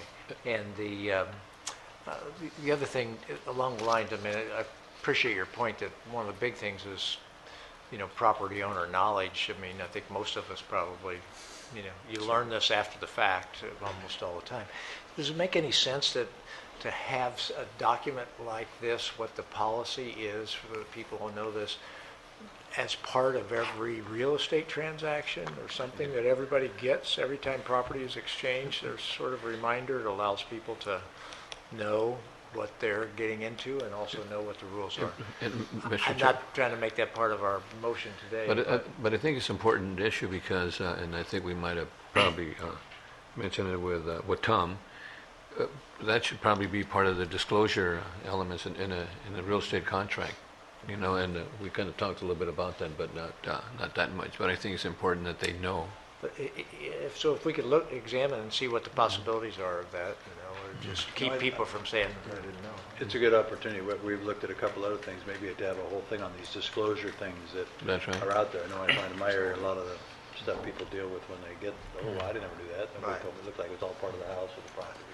Yeah, but, you know, and no matter how many seminars we do or whatever, 6 years from now, you know, people are going to be buying property and thinking, you know, and it's when you buy property, that's when you know, most likely to be That's right. thinking about upgrades. And it would be a way to just, every property owner at least finds out at some point in time.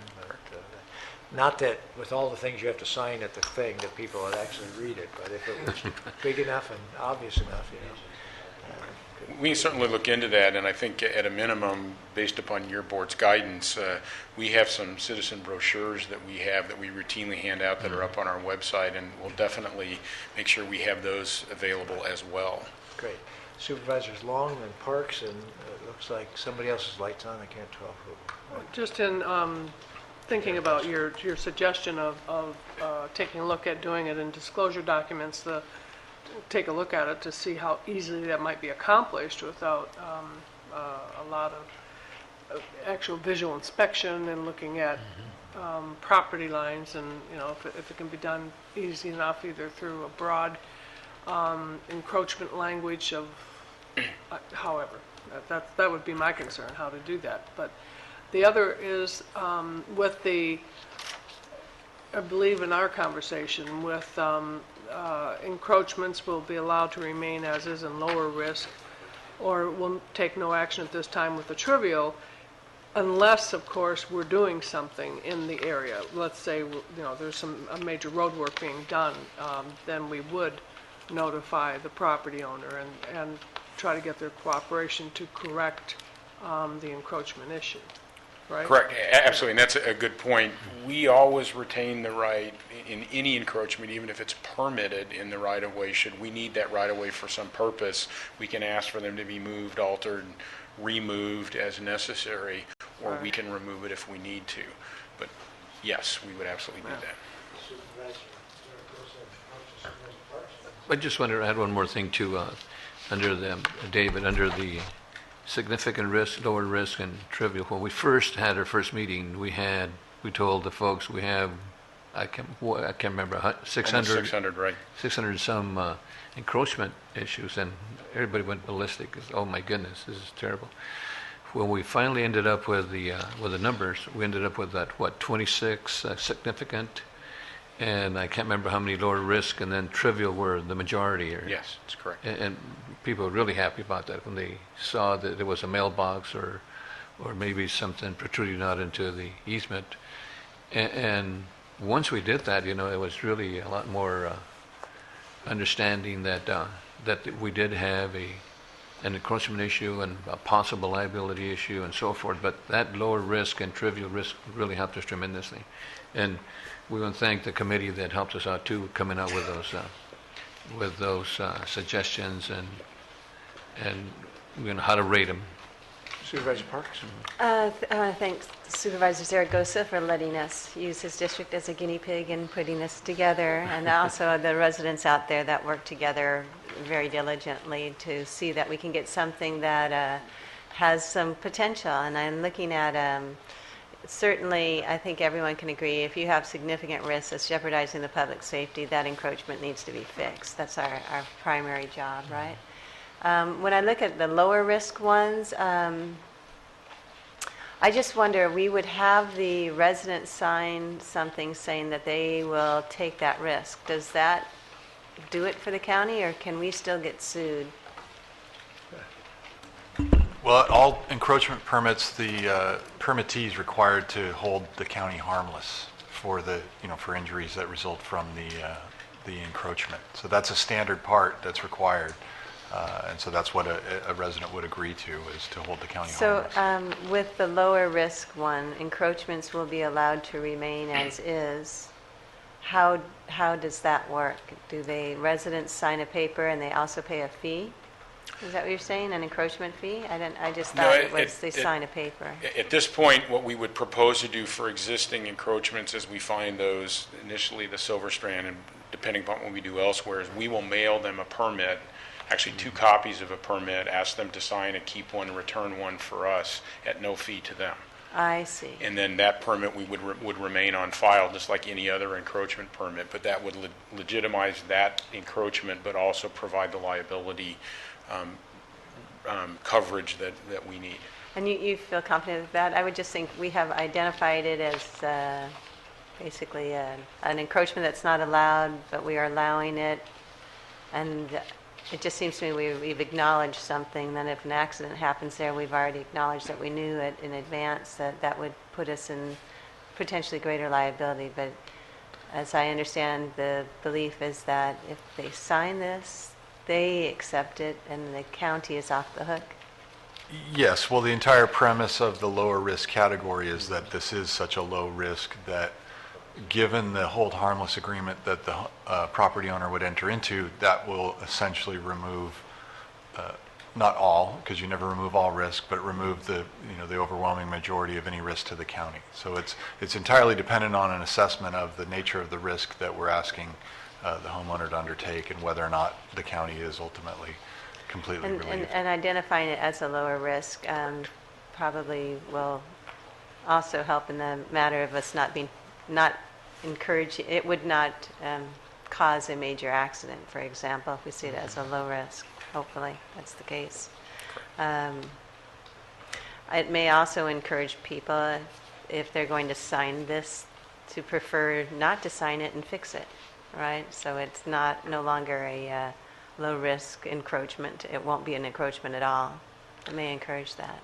Correct. If the property owner is not willing to sign, then the encroachment would have to be removed. Mm-hmm. Whether they remove it or we do and bill them is a whole other issue, but it would have to be removed. If you'll notice when we did the slides up here, I didn't put any examples of lower risk, and part of that's because it's such a wide gamut. It really takes that analysis, as Tom said, before we make that So decision. then what will be the process for determining in an area that you have some low-risk encroachments that need residents to know about it? And I know this is a concern that we hear from people in the unincorporated area. They prefer they prefer not having proactive code enforcement and do it on a complaint basis. Their concern is this will turn the tables and it will all of a sudden be proactive. We'll be looking for the low risk and sending out letters. Is that an accurate portrayal of what will occur? Pending your board's direction, we haven't set a process actually to do this, but in the discussions that I've had with staff, we wouldn't go on a hunt. What we would do would be, our inspectors are out throughout the county looking at other encroachments that are going on, permits that we have, and the expectation would be over a 2 to 3 year period when they're in an area, we could look at what's in the area and then make those identifications there. Clearly, if it's significant and we identify it, or if somebody brings something up through a complaint, we would act on those, but have not laid out a specific plan for how to do this at this point. Okay, and that it is probably the one thing that people have the most concern about is the potential that it will become the county will be going to areas that no one has complained about and being proactive. The one difference between this and what code compliance does is code compliance is on private property. This is public right-of-way. And so if we have what we believe is a safety issue, we're compelled to do something with that in the public right-of-way, which is a little bit different than code enforcement. So we have some added things that we need to consider. And like I said, I think it's pretty much agreed upon that you can't have significant encroachment risks out there to the public. You know, that's something I don't think anyone's complaining about. It's the next lower risk issue, and figuring out how we're going to do that will be helpful. And in doing that, figuring, it will be nice to get the input of residents. So as I understand, this is just a receive and file. We're not approving what you have before us yet. We're approving your ability to go out and get some input and then come back to us with some standards. Is that correct? we're coming to seek guidance, so Okay. that is certainly an option. Well, and to me, I think it is important to get, you got the input of Silver Strand. Supervisors may want to have their area residents have input also. I know I would, before we adopt anything. Supervisor Floyd? Yeah, some good comments. As you've been to the Knolls before, some of those right-of-ways, as we found in some of this, may not be owned by the county. Correct. We can't deal with that. But is there still a public safety issue? If there is, you got to deal with that, don't you? There is, but that becomes a very complicated legal question, is if it's not in the public right-of-way and it's on private property, from the road commissioner perspective, there's not much we can do with that. Okay. It would be working with planning to figure out how to deal with that. Right. And, okay. And you got all these, how many 100-mile roads you have? 550. 550, so to go out and look at that, I agree. I think some of our people were concerned that we were going to go on a hunt, and I didn't think that was really what was going to happen. However, and then how you interact with that, and should it go back to a complaint issue or whatever. But I think Supervisor Park's right. Maybe what we could do is, I like where you're going with this, and I agree. There's a lot of trivial stuff. Somebody has this, comes up the right away, and they've got some, I don't know, ice plant or some grass or there. It's not really a hazard to anybody, and they got a mailbox there. Probably stuff that you just look at. It's not a big deal. However, if the power lines are going to go through, somebody's going to dig that up. It's the right of way. You got to deal with that, and you can't come back and complain to us that, you know, you got some extra use of this land at some time. But I do think, though, that it would be great if you took what you're doing and then we went out to the community and we went to the Knolls and went to a few of the different places, maybe had what you did with Supervisor Zaragoza, and they had the opportunity to give you some input, because now it seems like you've brought it down to what you'd like to do, and people understand what does that mean. Maybe simple, and you spend the next 30 days going through that and say, okay, what we thought was there and pretty close, and maybe make some adjustments, and that way everybody be, I think, had some input, because there is that idea that they're going to look, code enforcement's different than what you guys do. I understand that, but that's kind of what they look at, and so, and I know for you too, you can explain, hey, for us to get on 500 miles of road and look at every single project, that's not going to happen the way you think it would happen, I would imagine. So, okay, thanks. I'd offer this input. Number one, I appreciate the sort of this mid-phase stop, check in with the board and say, you know, get some input from us as we go forward. I do appreciate the distinction between this being going on to private property, you know, where you know how much do you go out and do that, versus this is public, you know, public right of way and all of that. And so I agree, we're not going to go out and, okay, take 550 miles and we're going to start hunting for all of these things, you know, particularly some low-risk thing. But I do think it should definitely be our policy that if we become aware of a risk, particularly if we become aware of a significant risk, however that happens, you know, we're someplace we become aware, well, we don't have a choice. We have to take action. And I don't think we can make a distinction there between a significant risk and a lower risk if we become aware of it.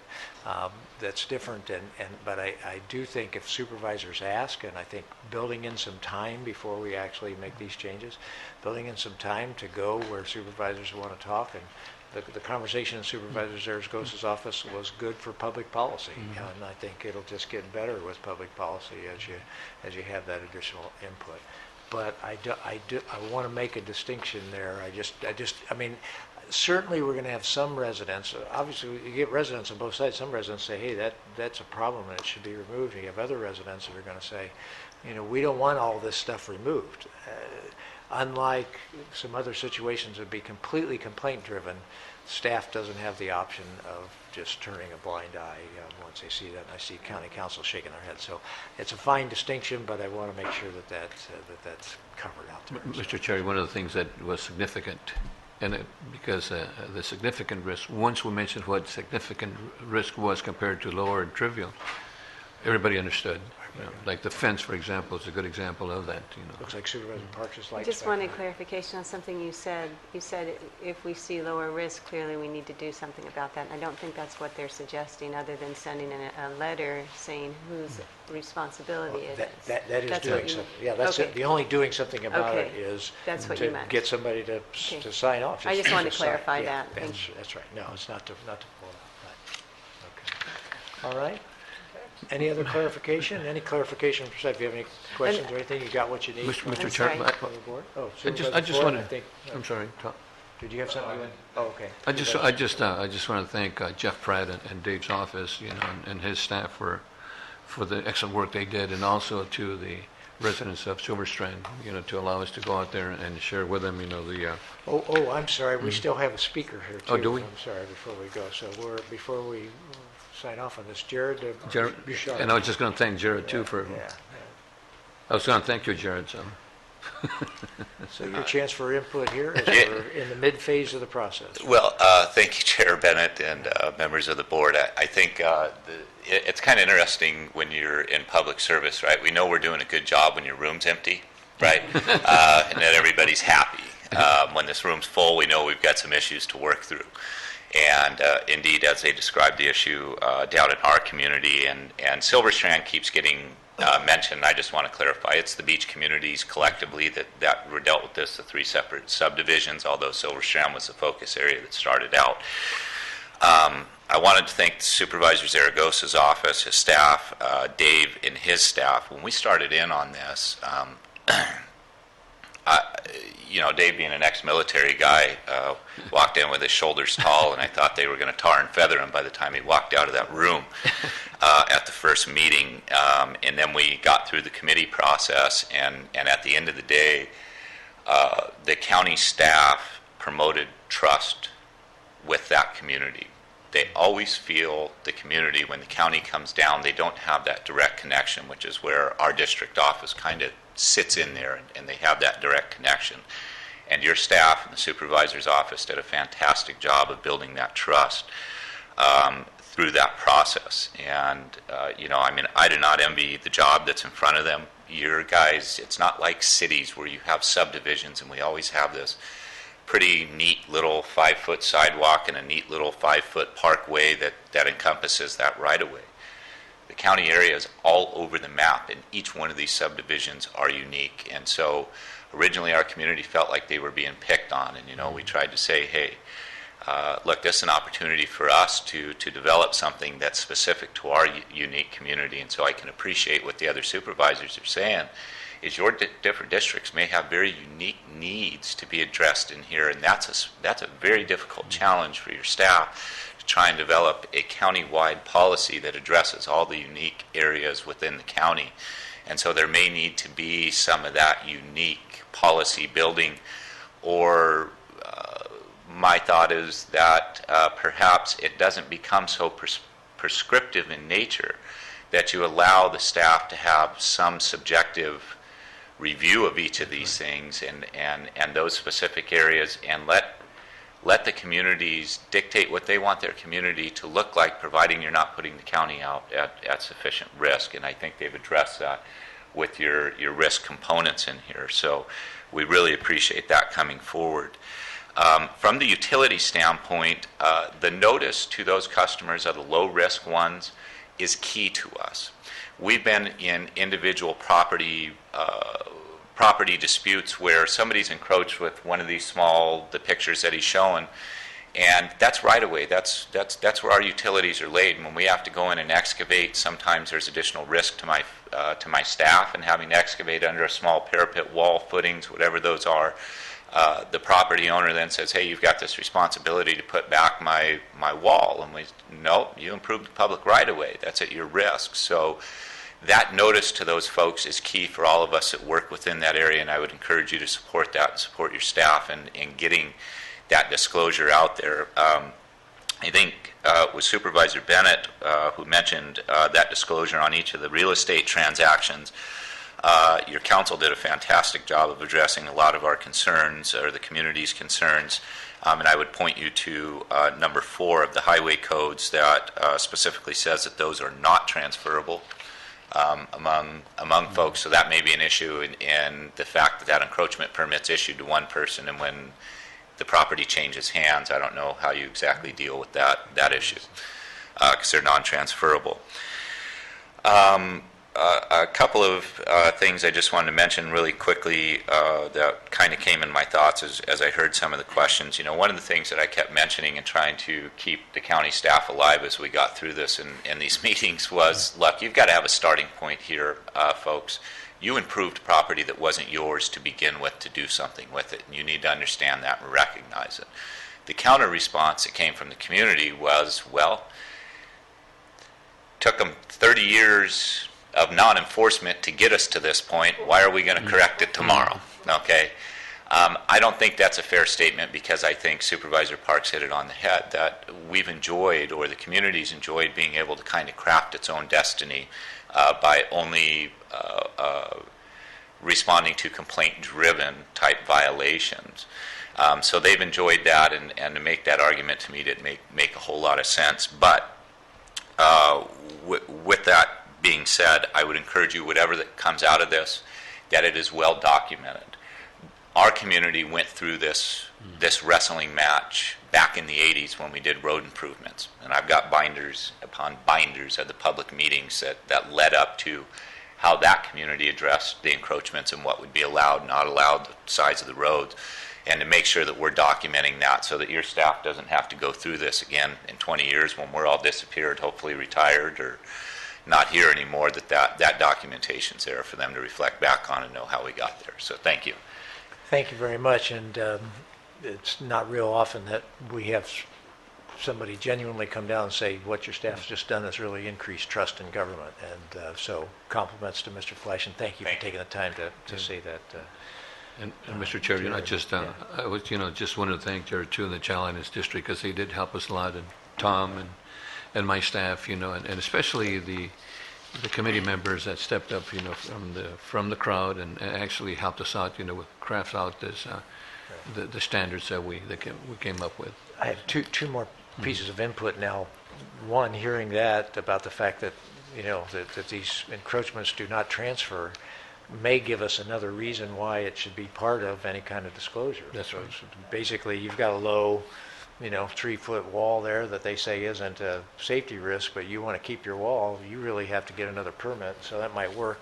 The other possibility may be, because it's hard to get all that stuff read when people are closing their documents, is something in the property tax bill that just is a very, very short reminder, for every property owner to get that would be something that could be a great education campaign that we might want to consider. So I offer those not as definitely do those, just to check them out and see if there's any possibility to have them make Mr. sense. Chair? That we bring back here. Because like I said, there's some other things we've looked at as you get your documents, maybe it's a one page, it's just big, bold red, you must read this kind of a thing, that kind of stuff, so you know what you're getting. Right, yeah. We can, just a suggestion, we can also work probably with the Department of Real Estate or the Board of Realtors to allow this disclosure to be part of that contract.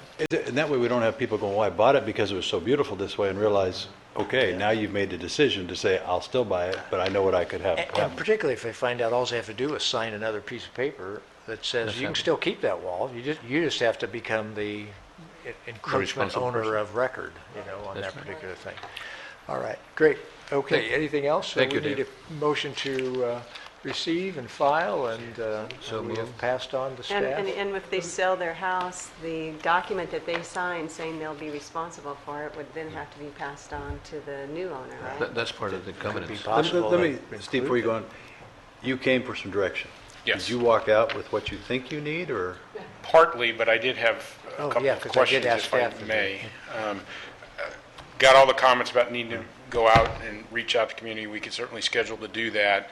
At the end of that, do you want us to come back? Is this something you want in the ordinance? Is it a separate policy? Are we just done with it being a local policy within the I would, public works? after what you had said, and some communities, and there may be some more communities, you got Minor Oaks, and if you've gone into one or two of those in the district and you've come back, and just kind of what you did with Supervisor Zaragoza, is that now we've come back and we've kind of taken what we've got and honed it, as Jared has said, you kind of got all the inputs, and maybe it's unique here, but this is what we think we have, kind of what you already got. It may just adjust a little bit and say, we've gone in the community, we've heard everybody, and now this is what I think everybody can agree with. I wouldn't mind having him come back and just possibly say that. come back with a policy. as Yeah, opposed just to come not- back with, here's kind of our, it may be the exact one he's already got. but As at opposed least to an he's ordinance, listened to yeah, the 'cause that way you community. have some wiggle room to work with. Yeah.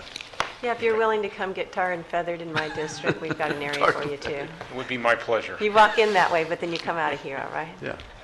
Well, I think with what he's already proposed, most people would say, oh, okay, it's not going to really affect me most of the time. Jared is selling his services as a professional consultant, protection service, all right, to go with Be happy you. to take him along as a bodyguard. That's I'll right, take Tom okay. along as well. But again, Mr. Chair, I just want to thank Jeff and his department and David and your staff, because you did an excellent job, and So- my staff. Board members comfortable with this issue coming back? Right? Yes. Okay, is that what you want to do? Right.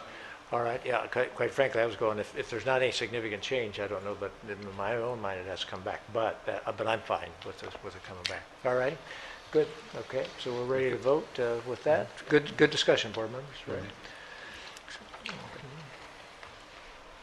Nice presentation, and thank you very much. So you got that? Thank you, Dick.